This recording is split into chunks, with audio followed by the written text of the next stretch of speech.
Welcome to ask me అమ్మమ్మ servings kitchen made ఈటబుల్స్కి స్వాగతం. Hi అండి, ఇవాళ మనం కొబ్బరితో ఈజీగా తయారయ్యే కొబ్బరి లౌజ్ ఎలా తయారు చేయాలో చూద్దాం. దీనికి కావాల్సిన పదార్థాలు 1 కప్ కొబ్బరి తురుము, 1/2 కప్ పంచదార, 1/2 టేబుల్ స్పూన్ ఇలాచీ పౌడర్, ప్లేట్కి రాసుకోవడానికి సరిపడా నెయ్యి, అలాగే చిటికెడు బేకింగ్ సోడా. ముందుగా మనం స్టవ్ మీద ప్యాన్ పెట్టుకుని అందులో కొబ్బరి అలాగే పంచదార వేసుకుని బాగా కలుపుకుందాం. పంచదార కొంచెం కరిగాక అడుగంటకుండా 2-3 టేబుల్ స్పూన్స్ వాటర్ వేసుకుని మనం మళ్ళీ కలుపుకుందాం.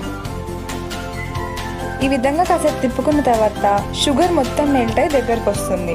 ఇప్పుడు మనం చిటికెడు బేకింగ్ సోడా యాడ్ చేసుకుందాం.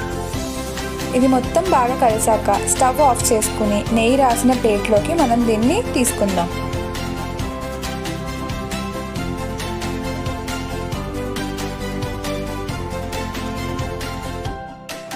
ఇది పూర్తిగా ఆరాక దీని కార్నర్స్ అన్నీ మనం లూజ్ చేసుకుని మనకు కావాల్సిన షేప్లో కట్ చేసుకుని సర్వ్ చేసుకోవచ్చు.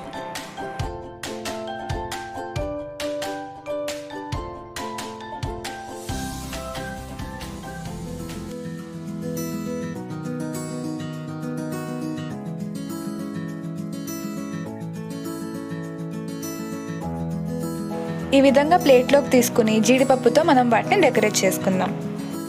చూసారుగా, చూడటానికి అందంగా, తినడానికి టేస్టీగా చాలా బాగుంది.